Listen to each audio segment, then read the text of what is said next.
जय श्री राम आप सभी का मेरे चैनल पर स्वागत है। जैसे कि मैंने आप सभी को पिछली वीडियो में बताया था, रावण की प्रजा आपस में फुसफुसाने लगी। हमारा राजा एक दुष्ट व्यक्ति है। उसने एक गंभीर पाप किया है। किसी दूसरे व्यक्ति की पत्नी का अपहरण करके यह विपत्ति निसंदेह हमारे पापी शासक रावण द्वारा किए गए कुकर्म का परिणाम है। हनुमान जी ने राम जी को सीता जी की दुर्दशा बताई और कहा, हे प्रभु, सीता जी चाहती हैं कि उनका सम्मान तभी बना रहे जब आप स्वयं रावण का वध करके उन्हें बचा ले। हनुमान जी, मैं तुरंत लंका पर चढ़ाई करूंगा और रावण का वध करूंगा। ऐसा कहकर राम जी ने सुग्रीव को बुलाया और रावण पर युद्ध की तैयारी शुरू करने को कहा। राम जी की बात सुनकर सुग्रीव ने तुरंत अपने सेनापति नील को बुलाया और उन्हें वानर सेना के साथ लंका की ओर बढ़ने का आदेश दिया। राजा का आदेश पाकर सेनापति नील ने सेना को तुरंत लंका की ओर बढ़ने का आदेश दिया। वानरों ने राम जी और लक्ष्मण जी को अपने कंधों पर उठा लिया और सेना समुद्र तट की ओर चल पड़ी। राम जी के उत्साहवर्धक सुझावों ने वानर सेना का मनोबल बनाए रखा और सभी कठिनाइयों को पार करते हुए यह विशाल सेना समुद्र तट पर पहुंच गई। राम जी ने सुग्रीव से कहा, मित्र, हम समुद्र तट पर पहुंच गए हैं। अब हमें इस विशाल समुद्र को पार करने का कोई रास्ता खोजना चाहिए। दिन ढल चुका था और अंधेरा छा गया था। चंद्रमा के उदय से समुद्र में भयंकर ज्वार आया और उसकी लहरें सचमुच भयानक लग रही थी।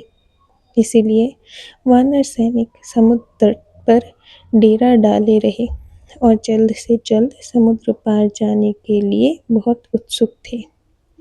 उछलती लहरों वाला समुद्र ऐसा लग रहा था मानो खुशी से उछल रहा हो।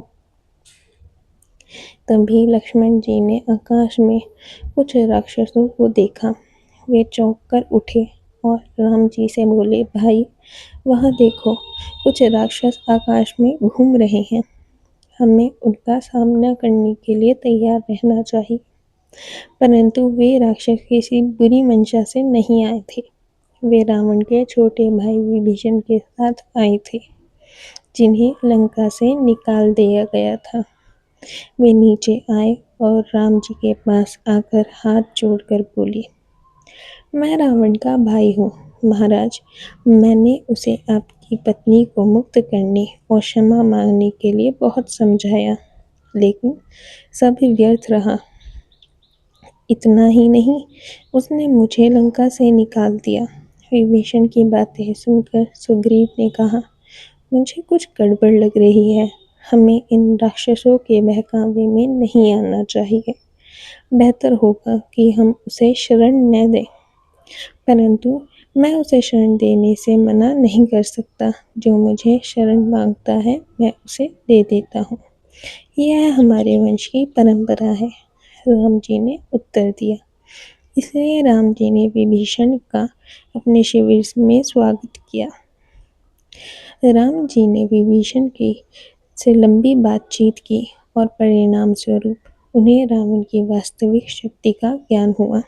विभीषण ने राम जी से कहा, भगवान ब्रह्मा के वरदान के कारण राव गंधर्वों, नागों और अन्य प्राणियों के लिए अजय है। हमारा भाई कुंभकर्ण एक महान योद्धा है। वास्तव में इंद्र से कम नहीं। रावण के सेनापति प्रहस्त ने कुबेर के सेनापति मणिभद्र को परास्त किया था। रावण का पुत्र मेघनाद जब शाही की खाल से बने दस्ताने और अभेद्य कवच पहनता है तो युद्ध के मैदान में अदृश्य हो जाता है। विभीषण की बातें सुनकर राम जी ने कहा, रावण चाहे कितना भी शक्तिशाली क्यों न हो, मुझे उसे मारना ही होगा। आज के लिए इतना ही। वीडियो अच्छी लगी हो तो वीडियो को लाइक कीजिए, शेयर कीजिए, कमेंट कीजिए। जय श्री राम। और वीडियोज़ के लिए चैनल को सब्सक्राइब कीजिए। Thank you for watching.